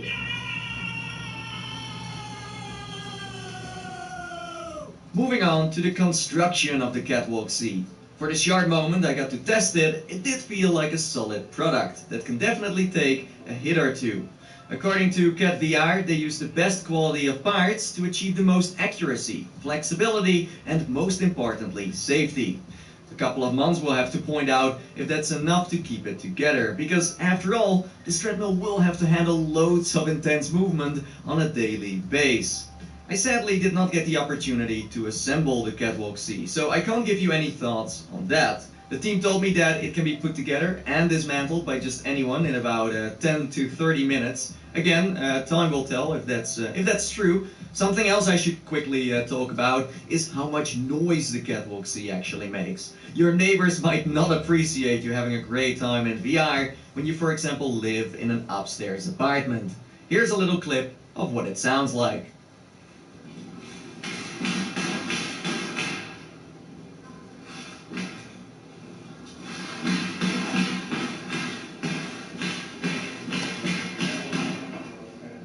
Now let's get into the software. This is where it's getting really interesting, and this is also one of the main reasons why I think Cat VR has something unique on their hands. When I got to jump into their software, I quickly realized how much work they put into their calibration system. Not only is Cat Gateway a stable and user-friendly program, it also gives you loads of options to change the settings of the treadmill for within Steam VR or your desktop. Parameters such as the movement. But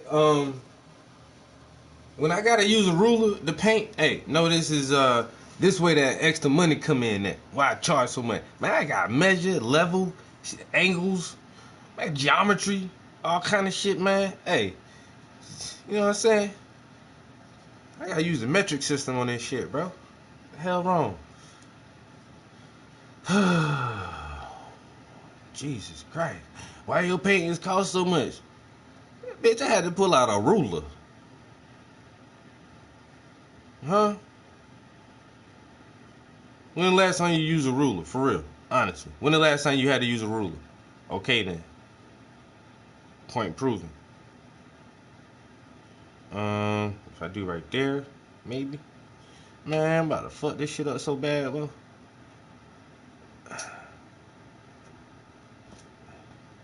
9/16. What the fuck does that even mean? What does that even mean?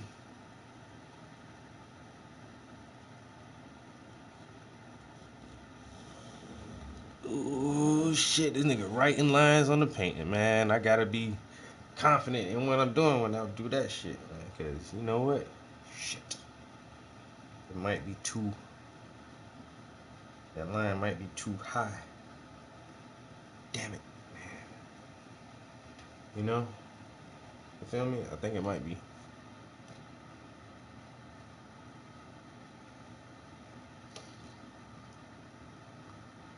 If I would have brought it down a little bit more. Fuck that. Alright. Let's see.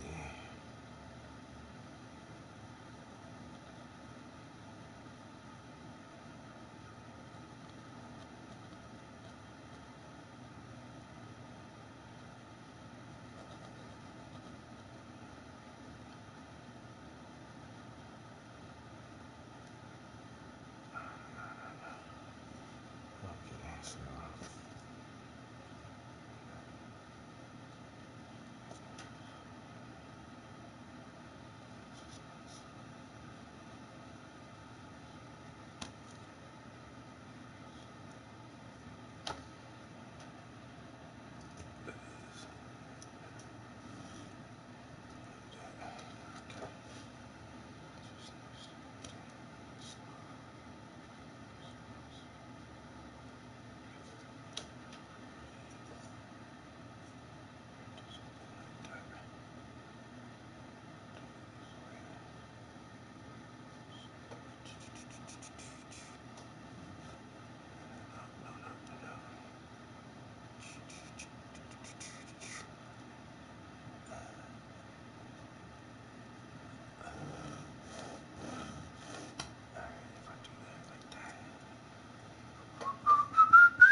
Okay, I'll stop. My bag. I stop, bro.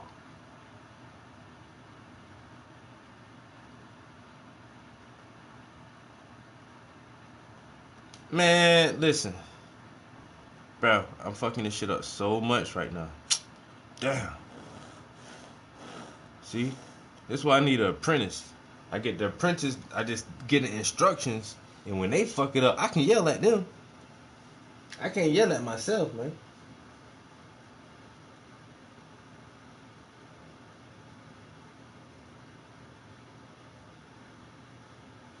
Oh yeah, definitely, bro. Get that commission ready, man. Yeah, man.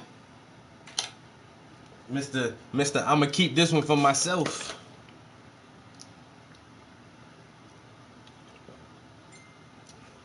Mister, I'ma keep this one for myself.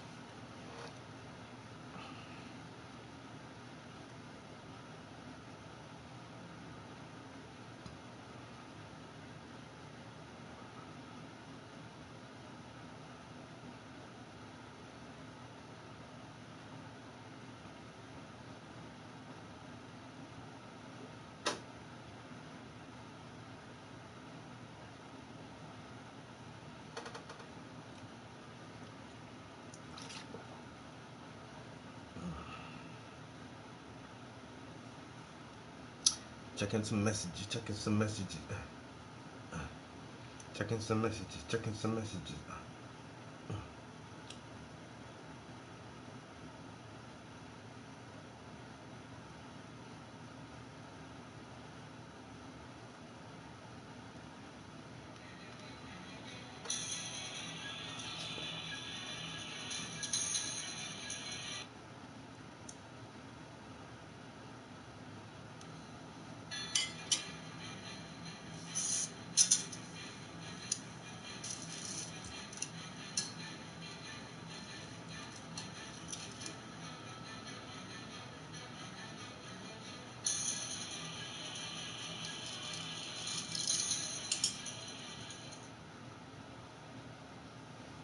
What the fuck?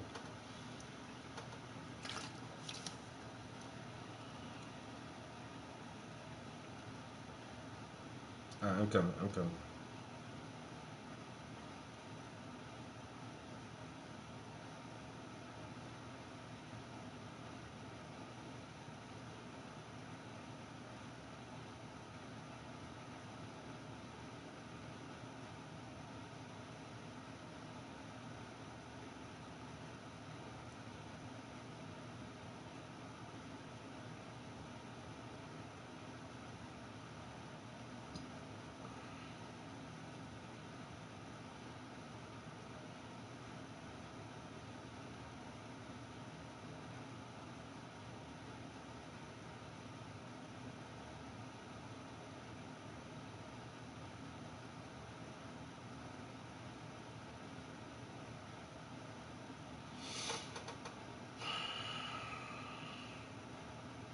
I swear, yo, people ask for these art prices,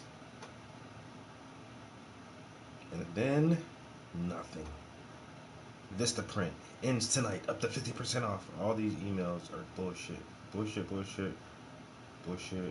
and oh, okay, got an email saying my internet bill is due.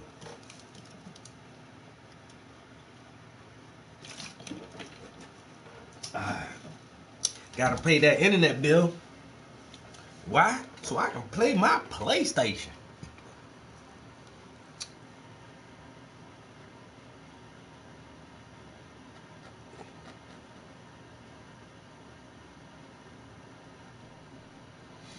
All right, I'm looking at something like that now. If I can keep a straight hand. Oh my God, Jesus Christ! Why do I torture myself with this? Huh? I don't even know sometimes. Can I erase that? Oh my God, I'm about to fuck it up, yo. Oh shit, I'm so nervous. I'm gonna be here painting this shit back over and whatnot. Damn, well.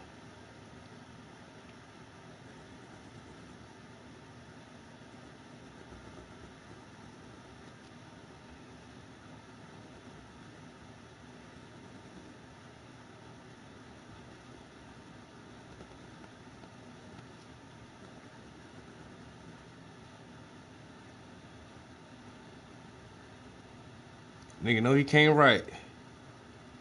Instead of be wanting to paint a bunch of goddamn books.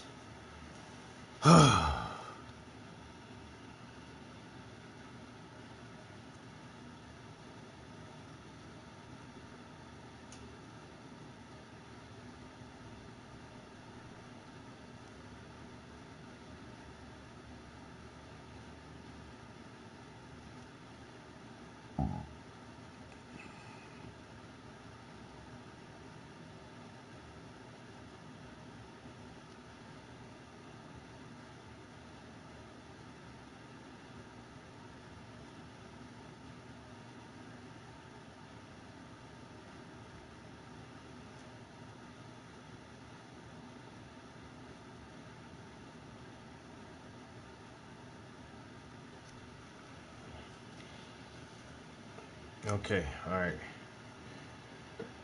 So, I didn't fuck that one up too bad. And that line don't need to be right there. Honestly. This line should have came down lower. So now, that looks stupid.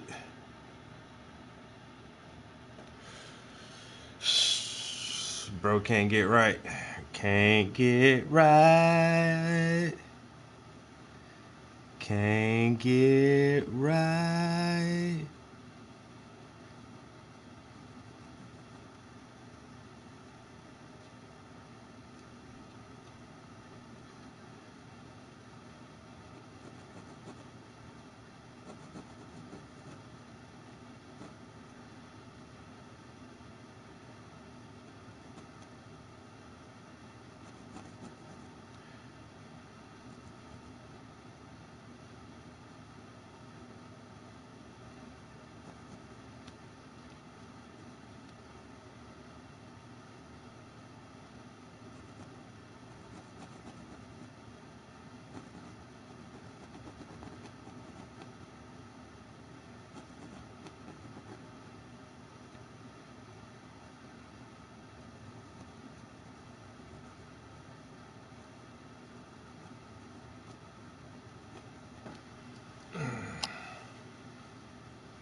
Don't fuck it up too bad.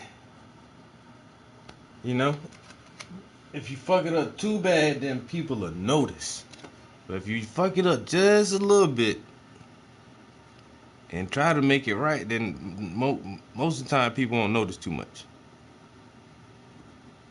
If you fuck it up too bad, man, don't fuck it up too bad.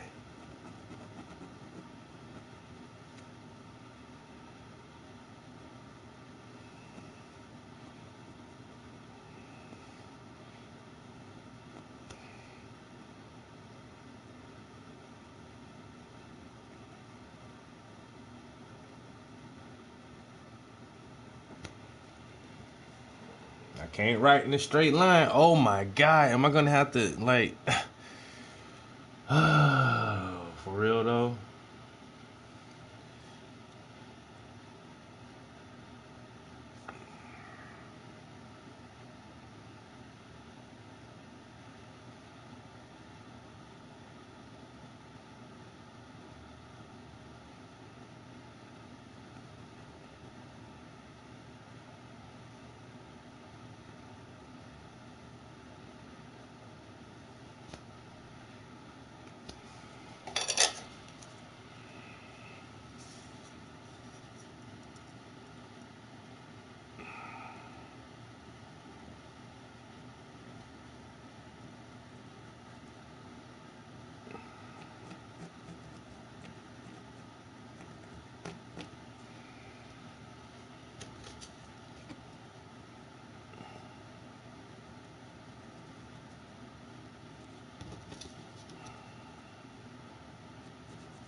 I don't know if that's straight, but it looked straight.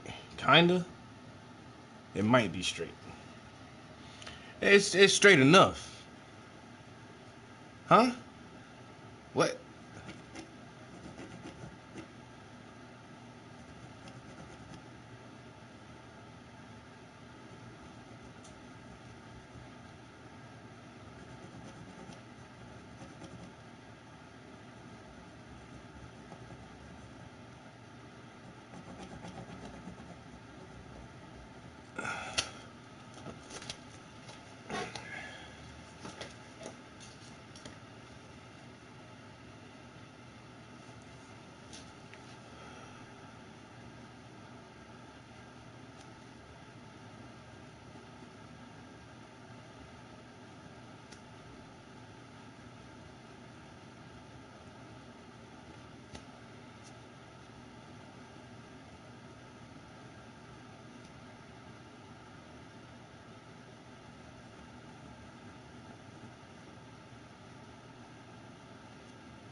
No.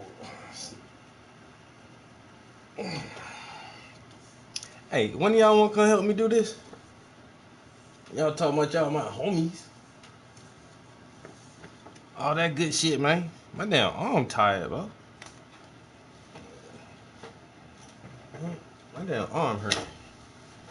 Come on, man. Somebody come at least hold the ruler for me or something. I gotta hold the ruler. I gotta write the letter.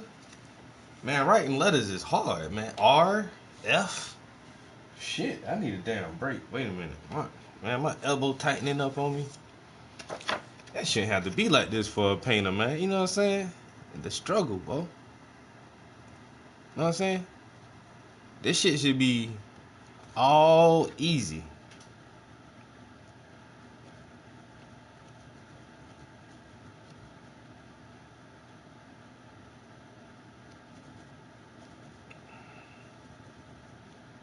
Now I think I'm making the letters too big.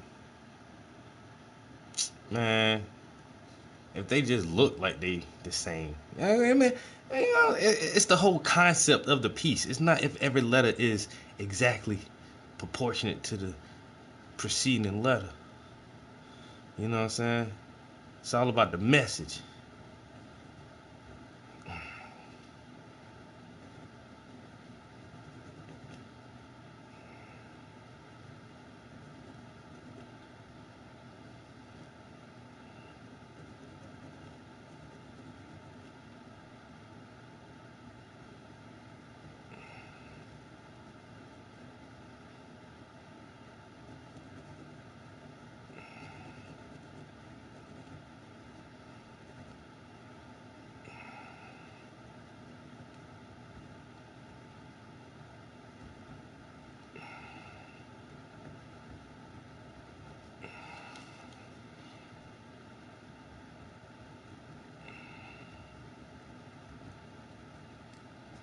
Alright. Man, this shit is hard work. I ain't lying to you. I'm being straight up.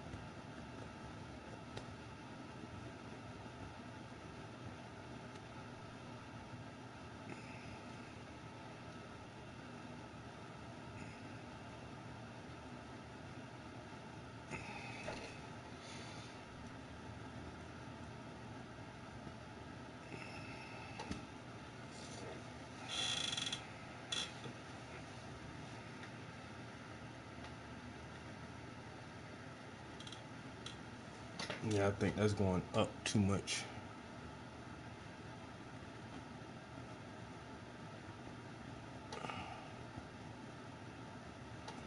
Huh. Whatever.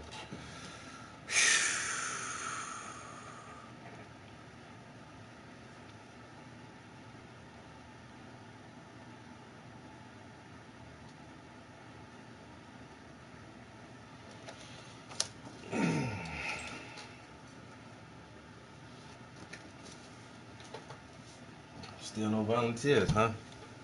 Man, shit no.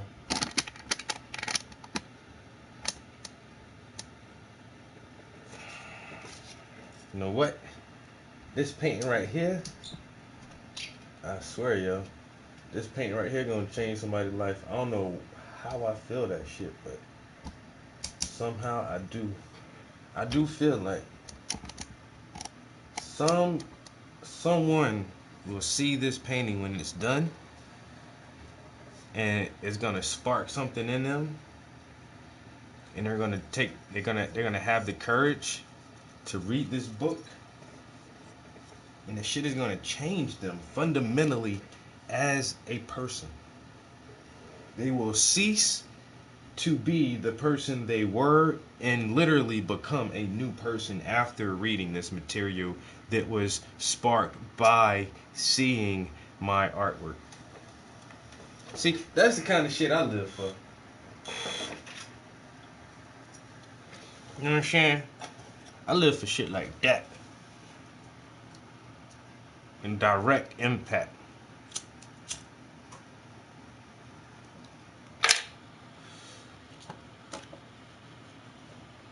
Alright. So now I want to come right about here. Man, these lines are going to be so not straight, but straight enough.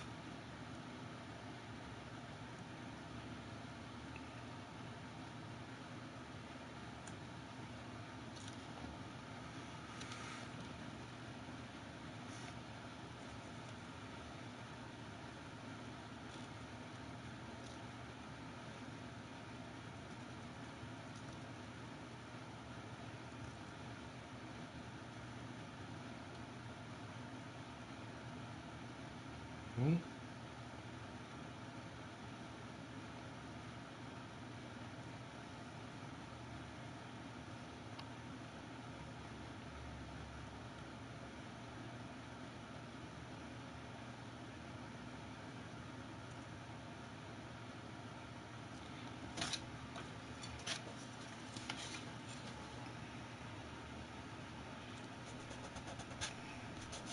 Yeah, shit.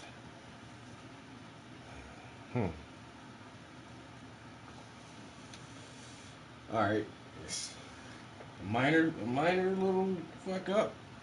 Not too bad, not too bad. I think I want to make these letters are smaller than the main title, the subtitle, but they're bigger than what I was trying to write them just now. So let's do like this.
From the brand with more 2020 IIHS Top Safety Awards than Honda, Toyota, or Nissan comes the...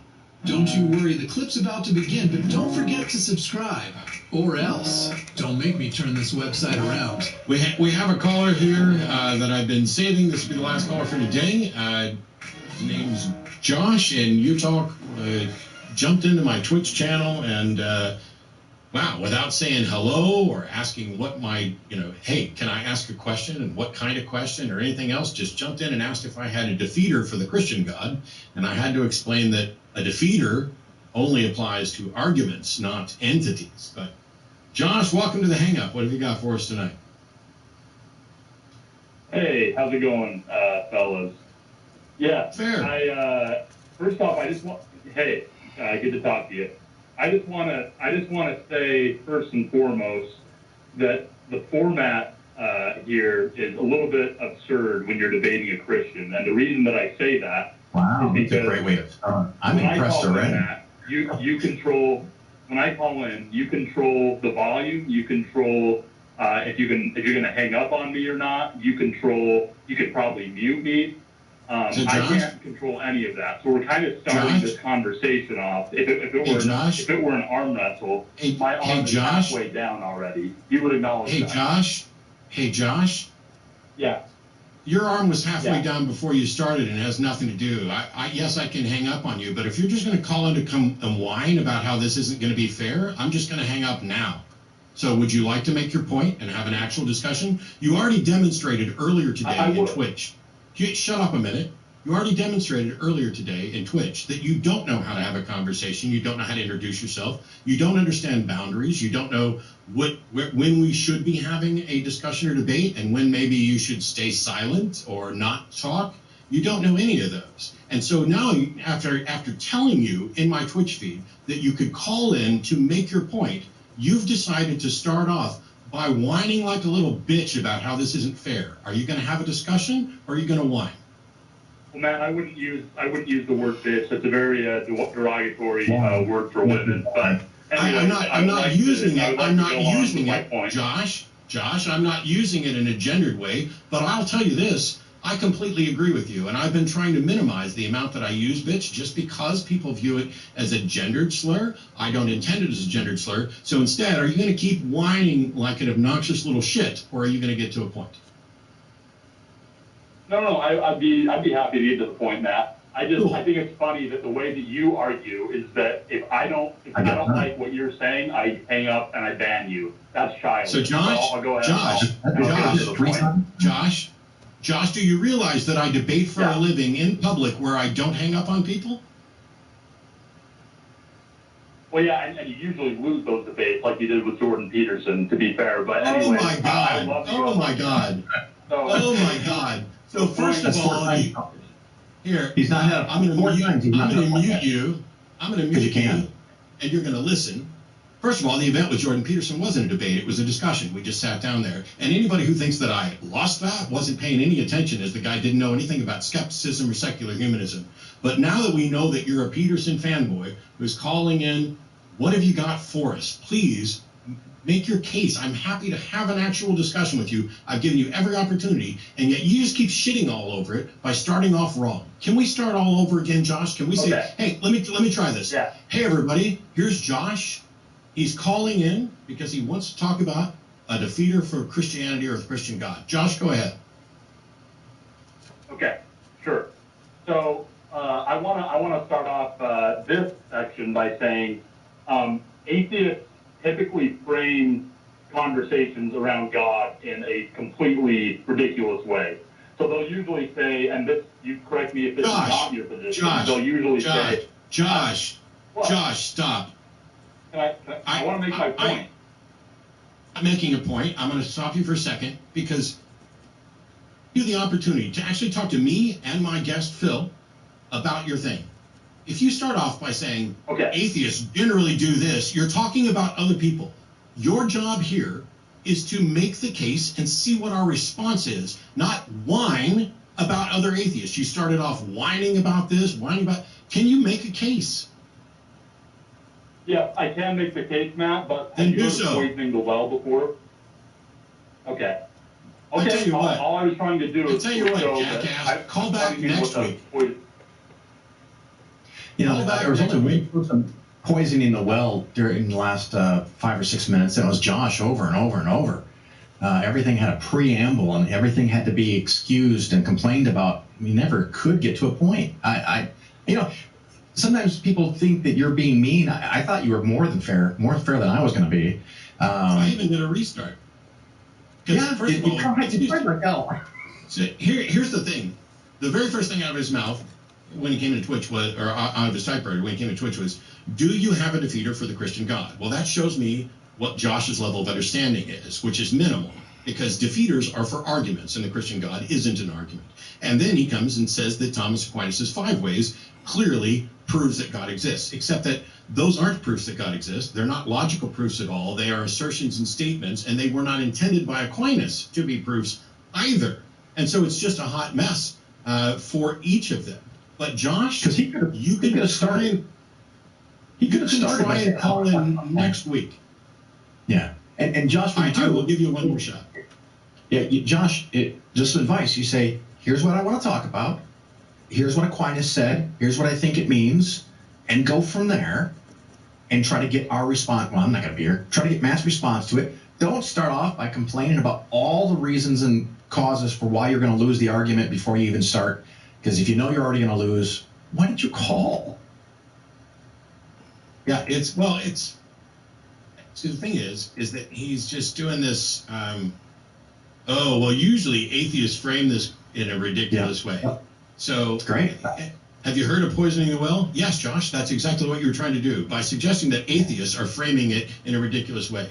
You could have started by talking about what God you're actually arguing for and presenting the arguments for it. And by the way, when you call in next week, if you come with Aquinas, please come with a modern, proper argument for it, and then you can explain how that argument supports a belief in Jesus, which it does not. Because even if you say, there must be a prime mover, well, the prime mover doesn't tell us any qualities other than it's a prime mover. There must be a first cause. Well, there must be a best of this. There must be, or everything's contingent, so there must be something that's non-contingent. All of those things get you to basically whatever is sufficient to meet that particular definition of the best thing, the first cause, the prime mover, the non-contingent item, and the fifth one, which always escapes me. But it doesn't matter. By next week, we can do that. Hey, thanks for checking out this clip for The Line. While you're here, hit that like button, hit subscribe, turn on notifications, and then share this with that bitter uncle of yours who loves talking about the good old days.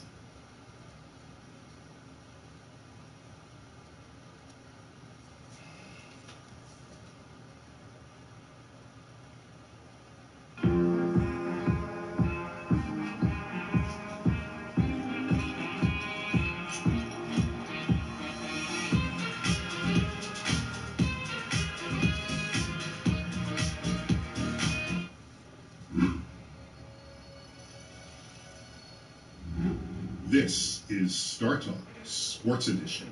I'm your host, Neil deGrasse Tyson, your personal astrophysicist. And today's Sports Edition we've titled, What are the Odds?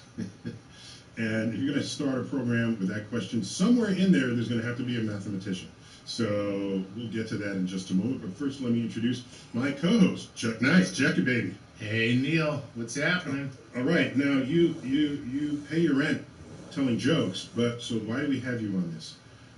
Actually, if I were good enough to pay my rent telling jokes, I wouldn't be here, Neil. All right. So Chuck, no, we love you because you bring some levity where it's sometimes needed, but also you're a sports enthusiast on a level that I think is uncommon among people who are not otherwise paid to have that level of knowledge. So, yeah, good to have you. But where we get our street cred, of course, is from Gary O'Reilly. Gary. Hey, Neil, what's up? All right. You're a stateside, but you were raised in the UK, played professional soccer there, and love talking to you about your injuries and how you recovered from them. We have whole shows on that. But you come from the professional world, and there's some insight there that you could bring to this conversation. Because what we have found is that there's a superstition can manifest itself in sports, and superstition tends to show up when people are not entirely in control of the outcome. And so how much in control are they not? Is this even quantifiable? Should managers study this? Should players study this? And so generally when those kind of issues arise, you need a mathematician. And so we found we found the perfect mathematician for this. Dr. Matthew Ginsberg. Matt, I think it is, if I can call you. Welcome to Star Talk. Thank you, and yes, it's Matt.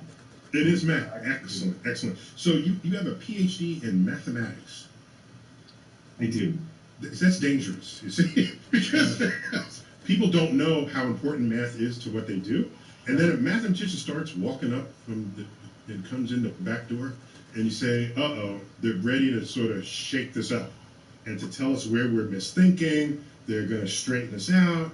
They're going to ruin our superstitions. And so you ruin people's days with your access. Well, what I found is that when you have two people who are having an argument, and you come in and you just completely settle it with mathematics, you just say, right, they always both love you. I mean, it's totally the way to make friends, and it's perfect. Okay. Yeah. Okay. I think you're wrong there, Matt. Yeah, I think he's lying. Yeah. I think what happens is they both kind of go, that guy's a dick. And they're both mad at you because they both look like idiots, as everybody does next to mathematics. Well, they just want to have the argument. They actually don't really care about being right, or they just care that they're disagreeing. And no, the difference is, here's how it manifests. If you settle it with a solution that neither of them had previously embraced, then they're both wrong. And then that magnifies your dickitude. Well, so we should get my wife in here, because she will tell you that she will be delighted at anything that you guys can do to minimize my dickitude. Okay. What's surprising about this conversation is it took so long to get here. We're already, no, but guess what? We're already making plans to bring him back, just based on that statement of the episode. And who knew the word dickitude actually existed? So let me ask, and by the way, we have a third segment where we just sort of chew the fat and shoot the shit. Can you stay for that segment?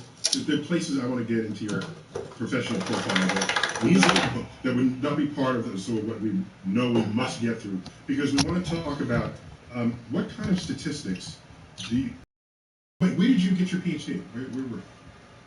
I got my PhD in astrophysics. Oh! And it's mathematical astrophysics from Roger Penrose at Oxford. Oh, okay. Let me tell my co-authors. He just totally name dropped there. Yeah. Total name. Roger Penrose, who hardly anyone heard of before a month ago when he got the Nobel Prize. Right. Okay. That was like total name drop.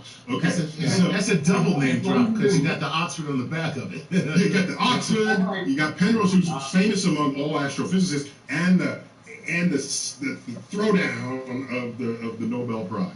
But so anyhow, so then you decided to slim it and do pure math. Before I went to Oxford, I was at Caltech for a year, where my supervisor was Kip Thorne, who also went on to win the Nobel Prize. And I actually think that I get credit. This is me. I'm the common link between those two scientists.